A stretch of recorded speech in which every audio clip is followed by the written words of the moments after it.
Shalom, shalom. Bonjour encore à tous. Je bénis le Seigneur pour la grâce qu'il nous accorde d'être encore dans cette nouvelle semaine. Une nouvelle semaine de plus qui est le dernier jour du mois d'août. Nous sommes le 31 août 2020 et c'est le huitième mois qui est en train de se clôturer et nous allons entrer dans un 9e mois.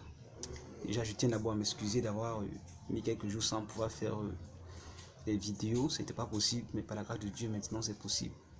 Nous bénissons le Seigneur pour cette opportunité, encore une fois de plus, qu'il nous accorde d'être comptés parmi les vivants, sachant que beaucoup ne sont plus, beaucoup sont morts, beaucoup sont dans les hôpitaux. Mais si tu es vivant encore ce matin, c'est une grâce. Bien-aimé dans le Seigneur m'a donné un petit message pour toi.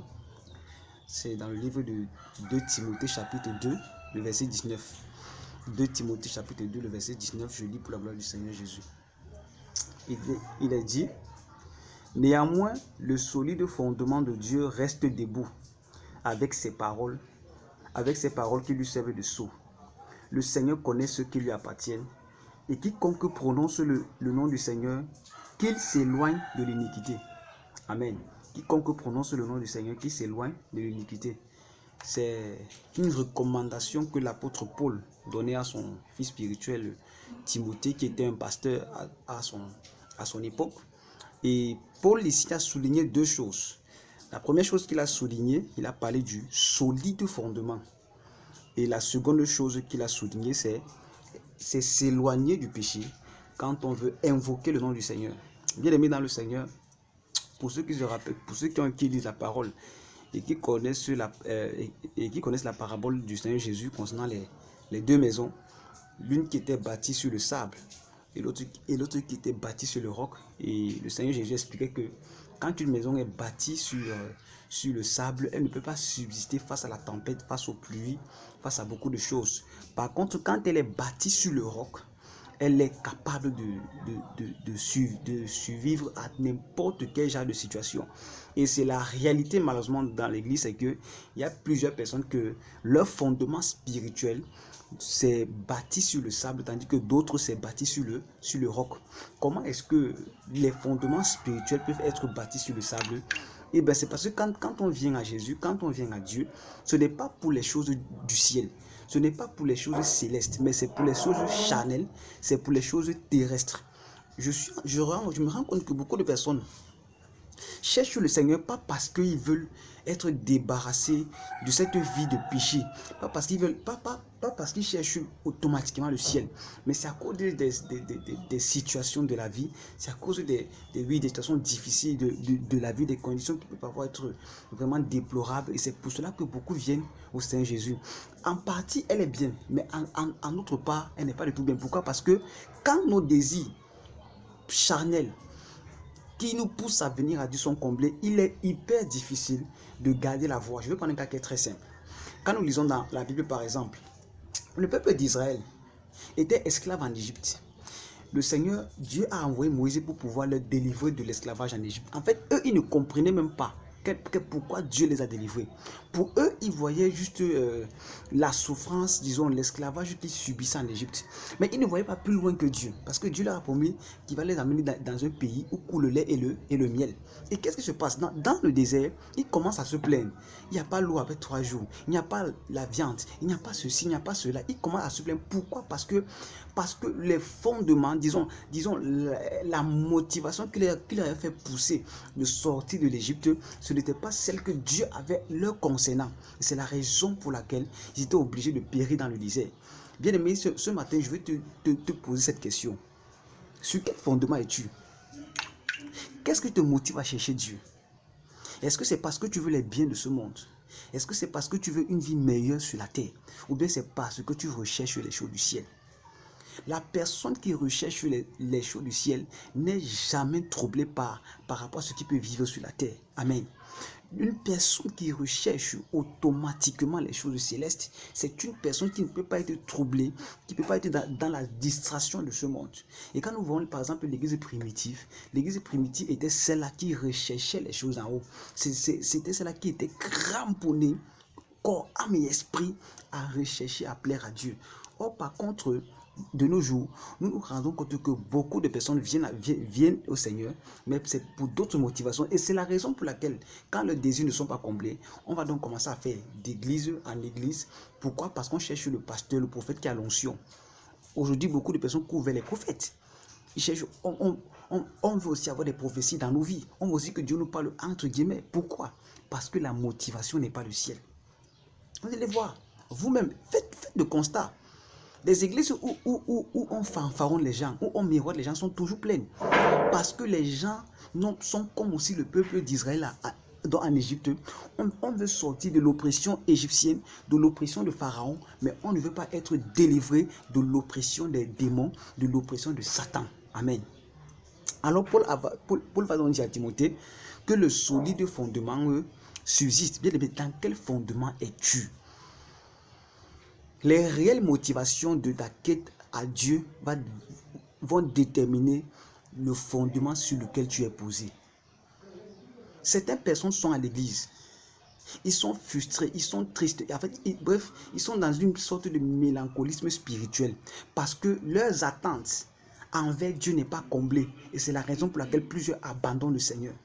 Ou tu vas dans une église parce que le pasteur n'a pas l'onction, entre guillemets, parce que le pasteur ne fait pas tomber les gens comme tout le monde, parce que le pasteur ne prophétise pas. Tu dis que non, ça c'est un mauvais pasteur. Et tu commences à aller dans les églises de fanfaronnage, dans les églises où on bavarde seulement, où on parle de tout sortes de la parole. Bien aimé, Dieu n'a pas placé l'église pour que l'église fasse le one-man show. C'est quoi le one-man show? Viens à Jésus, tu auras le mariage, tu auras la bénédiction, tu auras ceci, tu auras cela. Ce n'est pas ce que les apôtres ont prêché dans la parole. Ce n'est pas ce que Jésus-Christ a dit aux disciples. Le message de Jésus-Christ, le message des apôtres consistait uniquement à asseoir les solides fondements dans la vie des chrétiens. Jésus-Christ a pris le temps de bâtir ses disciples pendant 3 ans. Il leur a inculqué les valeurs célestes. Il leur a dit que, mes amis, là où vous devez vous attacher fortement, c'est aux choses d'en haut. Il dit que je m'en vais vous préparer une place. La place que Jésus-Christ préparait pour ses disciples, ce n'était pas sur la terre. Ce n'était pas ici-bas, frère. Ce n'était pas ici-bas. Le problème de l'église aujourd'hui, le problème du chrétien, c'est parce qu'il est attaché à la terre. On n'est pas appelé à s'attacher à la terre, frère. Je n'ai pas dit qu'on a vécu comme si on n'était pas sur la terre, non. Mais nous sommes des passagers. C'est pour cela que Abraham vivait sous les tentes, parce que les tentes, ce n'est pas comme c'est l'image de quoi? C'est l'image d'une personne qui n'est pas attachée quelque part. C'est pas à dire que construire une maison est mauvaise, non, ce n'est pas ce que je veux dire.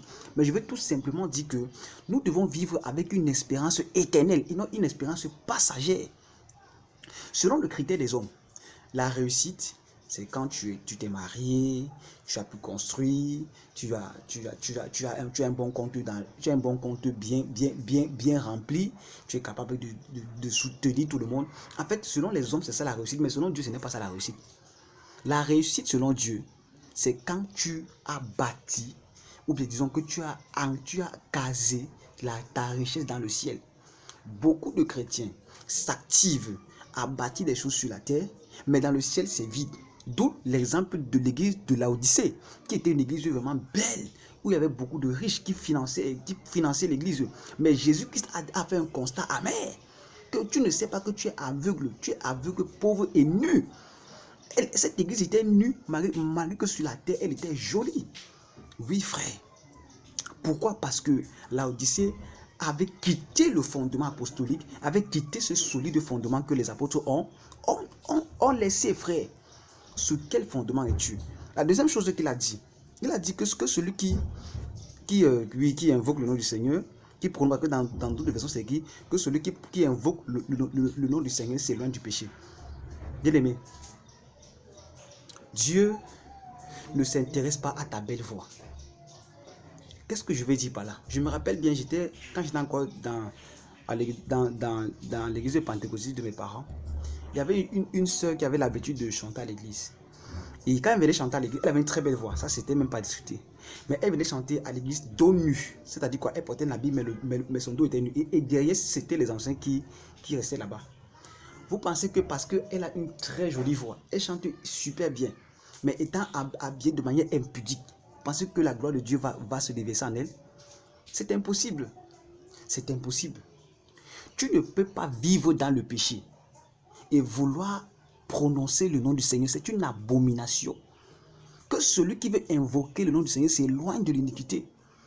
Bien aimé, quand Abraham a vu le buisson Adam, la première chose que Dieu l'a dit, ôte tes souliers, parce que ici c'est une terre sainte. Ôter ses souliers veut dire se débarrasser du péché. On ne peut pas entrer dans la présence de Dieu étant sale. C'est impossible. C'est la raison pour laquelle Dieu est obligé de tuer Ananias et Saphira, parce qu'ils ont menti. Le péché peut apporter même la mort physique dans nos vies, frères. Mais beaucoup de chrétiens jouent, beaucoup de serviteurs de Dieu jouent avec le péché. Ils sont là, ils prêchent l'évangile, mais ils sont là, ils sortent avec les sœurs, ils font des choses, ils vont dans des boîtes de nuit, et ils prennent le micro, ils prêchent. C'est une abomination. Et beaucoup de chrétiens savent que l'homme de Dieu vit dans le péché, mais on va quand même à l'église. On dit que non, c'est sa vie privée. On ne regarde pas cela. Frère, d'une source amère, l'eau douce ne peut pas sortir. Ce qui importe Dieu, ce n'est pas ton langage, ce n'est pas ta façon de chanter. J'ai été choqué un jour. Je suis allé dans une manifestation, une maman qui fêtait, je crois, son anniversaire. Et elle a invité la chorale de son église pentecôtiste, pas autre chose. Mais je vous assure que durant tout le service, ces chorales ont mis les musiques du monde. Parce que puisqu'ils avaient les petits baffles portables là. C'était les musiques du monde et ils buvaient le whisky. Mais c'est la chorale d'une église pentecôtiste. Bien aimé, vous pensez que même s'ils chantent bien, ça va émouvoir Dieu? Ça peut émouvoir les hommes.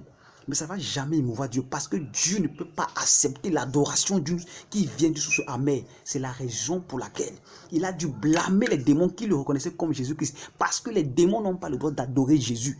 C'est impossible. Il faisait taire les démons qui disaient que tu es le Fils de Dieu. Non, tu ne peux pas vouloir adorer Dieu en vivant dans le péché. Jésus-Christ a été clair dans Matthieu 7. Beaucoup diront Seigneur. Ce n'est pas tous ceux qui disent Seigneur, Seigneur qui entreront dans mon royaume. Mais c'est ceux-là qui font la volonté de mon Père. Plusieurs diront en ces jours-là, n'avons-nous pas prophétisé en ton nom? N'avons-nous pas fait des miracles en ton nom? Et moi je leur dirai ouvertement, retirez-vous de moi, vous qui commettez l'iniquité. Comment peux-tu commettre l'iniquité et vouloir entrer dans la présence de Dieu? Tu es un kamikaze spirituel, tu veux mourir. Je bénis Dieu. Parce que dans la plupart de nos assemblées, Dieu n'est plus là. Et c'est une grâce. Ça évite le massacre. Comme au temps des apôtres, où Ananias et Saphira ont été tués. Si Dieu n'était pas dans l'église de Ananias et Saphira, ils auraient menti au Saint-Esprit de guillemets et ils auraient survécu. Mais aujourd'hui, on va voir que dans nos églises, les sorciers sont bien installés. On connaît bien qu'ils sont sorciers. Les satanistes sont bien installés. On connaît bien qu'ils sont sorciers. Ils sont là, ils sont bien assis. On connaît bien. Et ils vivent. Ils sont en bon point. C'est la preuve que Dieu n'est pas dans cette église-là. Somme 1 dit que les méchants et les pécheurs ne peuvent pas subsister dans l'assemblée des saints. On a vu cela avec Ananias et Saphira. Là où Dieu est réellement, frère, tu ne peux pas vivre dans le péché. Non, quelque chose va sûrement t'arriver. Quelque chose va t'arriver. Alors, c'est la raison pour laquelle, pour préserver dans la vie de plusieurs, Dieu a décidé de se retirer de plusieurs églises, de plusieurs assemblées, pour que le massacre ne soit pas là. Mais frère, je ne veux pas te faire peur ce matin. Sœur, je ne veux pas te faire peur ce matin. Mais je vais te dire une chose. Si tu veux invoquer le nom du Seigneur, cela ne doit pas être en vain. Comment tu peux être choriste, chanteur, pasteur, évangéliste, mais c'est toi qui vis dans le péché? Tu vas beau tromper les hommes, mais tu ne peux pas tromper Dieu. Dieu te voit dans le secret. Quand les choses que tu fais là, Dieu te voit. Tu vas fermer ses yeux comment? Lui, il voit la fourmi noire dans le plus noir des noirs. À plus forte raison, ce que toi tu fais, frère. Tu dois vraiment te repentir, ma soeur. Que celui qui invoque le nom du Seigneur s'éloigne du péché. La Bible dit que le commencement de la sagesse, c'est la crainte de Dieu. Et quand on craint Dieu, on ne peut pas tolérer le péché. Je suis parfois dépassé de voir des serviteurs de Dieu, des évangélistes que je connais même personnellement, qui vivent dans le péché, mais ils n'ont pas honte de parler de Dieu. Et eux, ils s'en foutent. Je ne sais pas comment ils font. Parce que la crainte de Dieu va faire en sorte que quand tu as péché, ta première réaction, c'est de quitter d'abord le trône, de partir te repentir, frère. Ce matin, je vais te dire une chose. Repends-toi, toi qui vis dans le péché. Dieu n'aime pas le péché. Dieu aime le pécheur. Mais Dieu n'aime pas le péché. Et Dieu te dit ce matin, repends-toi, ma fille. Reviens à moi de tout ton cœur. Si tu reviens à moi de tout ton cœur, je te pardonnerai. Je te donnerai une nouvelle robe. Je vais enlever toutes les taches qui sont sur ta robe, afin que ta louange puisse monter à mon frère. Dieu ne cherche pas les belles voix. Dieu ne cherche pas les gens qui savent prêcher. Tu peux même bégayer. Mais si tu vis dans la sainteté, l'onction de Dieu est capable de se manifester dans ta vie. Tu peux chanter là où c'est vrai, tu chantes là. Mais si c'est que tu vis dans la sainteté, ta louange va monter à Dieu. Parce que Dieu ne cherche pas les belles voix. Dieu ne cherche pas les gens qui sont les beaux orateurs. Mais Dieu cherche ceux-là qui le craignent, qui s'éloignent du péché, qui se consacrent totalement à Dieu. Et c'est ceux-là qui vont la gloire de Dieu. Que le Seigneur te bénisse. Shalom.